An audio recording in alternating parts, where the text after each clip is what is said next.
Hello everyone, welcome back to the channel. I am Mad Captain with another video on Raid Shadow Legends and another in our series of I Built Them So You Don't Have To. Today, as you've seen, it is JGIGS. I'm an aggressive gum chewer. I didn't realize that, but I think because I don't smoke anymore, I haven't smoked for 9 years now. Oh, well, 10 years this February, actually. But I chew gum when I drive, and I'm driving a lot in my new job, and I'm going through gum like it owes me money. Like it's a pandemic. All right, let's. I don't know why I had to tell you guys that. Let's talk about JGIGS, one of the latest champions of the series, and one of the greatest content creators of our hearts. The game calls him Eolfrig, but we know who it is. So without further ado, here he is, the Lord of Comedy himself, the King of Rap, and the Dark Mask of RNG, JGIGS.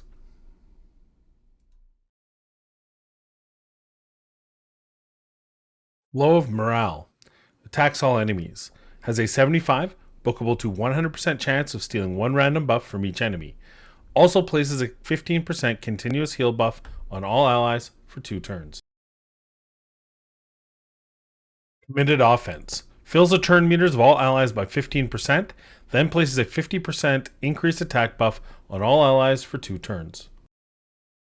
Abase. Attacks one enemy. Has a 20%, bookable to 40% chance of placing a 50% decreased attack debuff for 2 turns. Perdurable. Passive. Removes all decreased attack debuffs from all allies at the start of this champion's turn.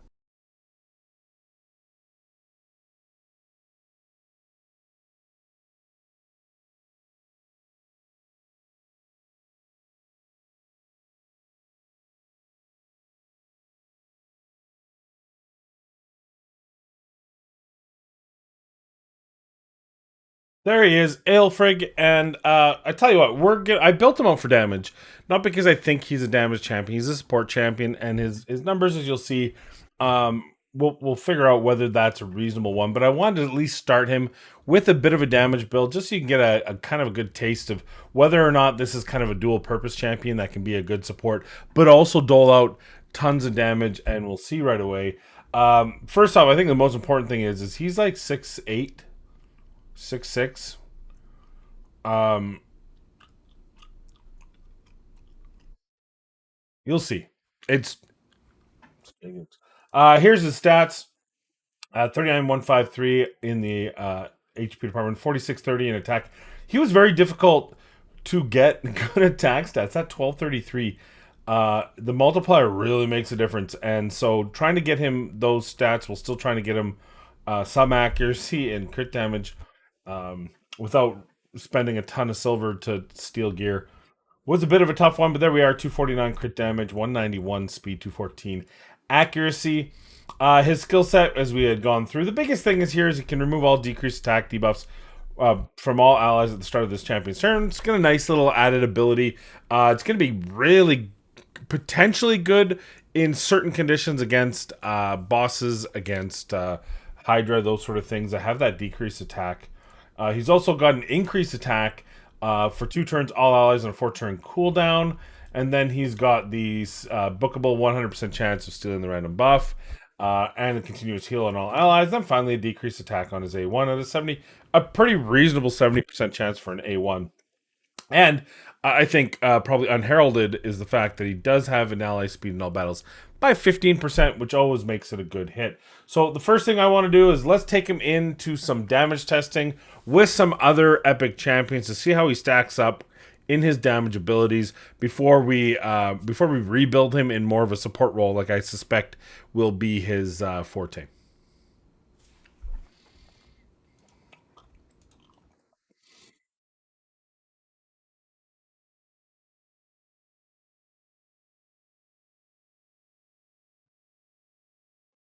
All right, all we hear. Oh, so he's got 2 damage abilities. He has an AoE and he has a single target. So I brought in some AoE. I brought him some single target, and we're gonna see how it goes. Now he does have an increased attack. The reality is, I'm not going to use the increased attack for the testing here, and the only reason for that, at least not for the AOE, because it's gonna be he's gonna give everyone that, so everyone's numbers are gonna be boosted. So we're comparing what he does versus the other champions, not what he does. So just keep that in mind, and let's go. We're gonna use him as a speed lead too. Why not? Oh, forgot auto. So there, everyone's got the defense down weaken. So let's give his AOE right here. Boom. You see everyone does get that buff. You can see the damage is probably not that crazy. There's her damage. And then we're going to take a big epic nuker to give you some ideas there. And let's end the battle and see what the damage numbers are. You see there, 198. So we'll call it an even 200 versus 328 versus 563. Alika is one of the best nuking champions. Her single target is absolutely obscene. Her AoE is decent, does have the cooldowns, but her AoE is just a good. It's not obviously Magnar you see is that much better, but Eolfrig just can't even keep up. Not his forte.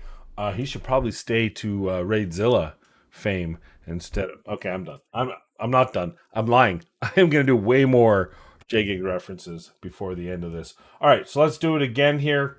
This time, let's test his single target. And we're going to give him the increased attack this time, just to see what that does for him. Boom. All right. So her single attack, boom, she did 200k. Now, that's a 50-50 chance, keep in mind. We'll test him as well. 72. We'll test her here, I guess. Boom. 170. Killed her. We'll do that. And then we'll test his single target here on. I mean, we won't see the damage, but 56. There you go. So you get an idea. So I think we have a pretty good understanding. It only shows 15 there. It was 50, like 56, but I mean, all of them. Shoot, he's hitting the same level as Venus. I think that should tell us what he is all about. JGIGS is about passing. He's more of a Steve Nash, less of a Michael Jordan. All right, let's get him into new gear, and then I'll show you his rebuild, and then we'll take him into a couple places I think he might be useful. All right, so I've rebuilt JGIGS to be more of a less of a shooting guard, more of a center. I think is a deal there to assist. And I'll show you his new build and stats. I kept his masteries the same, and I guess the reason why, and I didn't show the masteries before, I apologize. The reason why is because I still think boss fights is where he's really going to do well. We've got to find boss fights where you're taking on that decreased attack.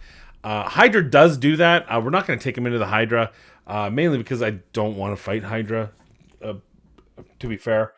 But we did take him down support tree with the chance to extend and a chance to hit on the decreased attack. And then we're going to take the War Master just for the extra damage. Now, we're actually going to take the same team. I don't know if this will work, but it is level 25. A pretty good opportunity, I think, to kind of showcase what's going on here. And hopefully, I suspect they'll be a pretty decent. You see now, his damage is just a mess. But there is that 15% increase, continuous heal. Really helpful. He's going to put the decreased attacks here. Hopefully, yeah. So this is really good. We put him in protection set, so that increased attack is being protected. Not so big of a deal here, but it is something that could probably be useful depending on where you are. Ooh, nice hits. We're hoping we get some kills here. There we go. There we go. Let's go. Good team. Now we're going to go to the boss. And I'm assuming everyone lives here. This is a bit tough one. I should have brought in a decreased attack for the dragon because the dragon does. Oh, I have one. That's him. So that's a big deal, right? We have. It was a good setup. It sounded weird. But, JGIGS. By the way, look how JGIGS looks taller than everyone else. Is it just me? I swear to God, this is guys modeled after JGIGS. He looks way taller. Now, if he didn't have that decreased attack, Alika and Whisper would be dead. They're very fragile nukers, and I build them that way intentionally. And this just allows this team to make it through and allows us to do some damage. I was really hoping for a better heal there, but then still, they should not be alive. Now, on the beginning of his turn, he should get rid of all those. Boom, now they can come in and they do damage. So he is doing exactly what you want him to do on this boss. And in my opinion, there's no way this team should have won without him. So, uh, as far as is staying in his lane, amazing. Really, he really posted up. Was really strong from the outside. Really good defensive, and ran a double double. So really proud of JGIGS and what he could do. Let's give him a round of applause in the Dragons there. So there it is. I don't think we need to take him to other. This is just a pretty simple one. Support champions don't need a whole lot. You can extrapolate this to anywhere where decreased attack's going to help you against the boss, and where the boss lays down decreased attack that you can remove to help speed up and allow your nukers to do their thing and do their damage. By the way, look at Alika's damage. Magnar's got the biggest AoE of the bunch, but Alika's A2 just keeps up, and she actually outdamaged Whisper, which is not something I actually expected to see. So pretty impressive stats all around. Even Venus did some big damage because of her HP burns on the boss, right? So all around, great team, great ability. We could have replaced Venus with, for example, I was gonna say Tayrell, but Tayrell has decreased attack, so we would be double dipping. Maybe like an Ugo, right? You can put Ugo in there. She gives some heals, some survivability. She's putting that defense down. Whisper can add the weaken on the boss. So I think you have some options here. Anyway, great team. Let's go to final thoughts on JGIGS.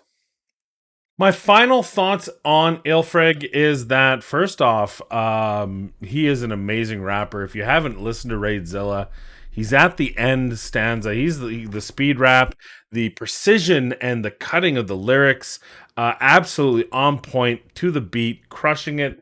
There are few better in the game, in any game, let alone Raid Shadow Legends. And if that wasn't enough, the humor and the amusement that he can provide for the community, and on top of that, if that weren't enough, very knowledgeable in the game. Very knowledgeable in the game. So overall, we got to give a double S tier for those qualities. For actually playing the game, look, he's not a flashy character. I think it's even, in all seriousness, his gear even kind of exemplifies who he is. First off, did they go back to is this like a champion they had made and they're like, we don't even want this champion on our team, so they didn't put him? Because the 2019 looking face here, like look at another. Okay, they're all wearing masks. Maybe that's how they cheat. All the guys wear masks. I mean, even the depth, you see the shading on her face, you see the curve, you see, I mean, she's obviously wearing some makeup too, but you see that. And even just how the gear on these like, especially, even that's kind of a somewhat newer. This is an older one. You can see it's kind of flat and lackluster. This is a newer one. There's a lot of sheen. There's HDR. There's cool looking. Even as basic as old Jason Voorhees here is, it still looks cool, and then you get this, which is very plain, which is his kit. It's plain. It's boring. But it's effective. And isn't that more important? I think this guy is a great progression champion. Probably someone that past the mid game is going to slot right into the vault. But the fact that the difference between winning and losing with the team I put in with no prep or no testing, just because of the decreased attack and his ability to increase attack and the heals, everything about his kit, and the removal of the decreased attack on allies, the whole kit worked really well in Dragon. And there's a few bosses like that. Dragon's not the only boss that has that kind of kit. So this guy's going to be very useful for progression. He's going to help you out. I don't love him. And I think my major gripe with him is that honestly, this should give you an extra turn. It's the only thing, and it's probably a minor thing. I think it should be a 4-turn cooldown. It increases all allies for 2 turns, and then he takes an extra turn, and then he can do his thing. It just feels like there's so many champions that have a self buff, Deacon for one, that have that AoE buff, and then get to take an extra turn. Why does this guy not? It doesn't make sense to me. But other than that, I actually love his kit. It synergizes very well. He can steal random buffs, which we didn't see in this example, but he can also, remember, he can steal random buffs at 100% chance. He has a continuous heal, the decreased attack, the removal. It's a great overall kit for mid game. He's not late game. He's not end game. He's what you need when you need him, if you get him in your earlier days. The only kind of asterisk would be, is it worth putting resources into a champion that you're probably going to vault into later stages? Though I guess you'd probably still use them for faction wars, in which case every champion you build that you can use in faction wars, no matter how free to play you are, is a good idea. So yeah, no, I don't think he's going to disappoint. I think he's going to help you out. He's not flashy. Don't expect him to do a lot of damage, and you'll be happy with him. Those are my thoughts on Eolfrig. What are your thoughts? Would you use JGIGS? Can you I think everyone should just tag JGIGS in this video and make sure that he gets to see his name in lights, his 15 minutes of fame for 2023. Thank you for watching the video. I appreciate you. Please be kind, be safe, and we'll see you in the next video.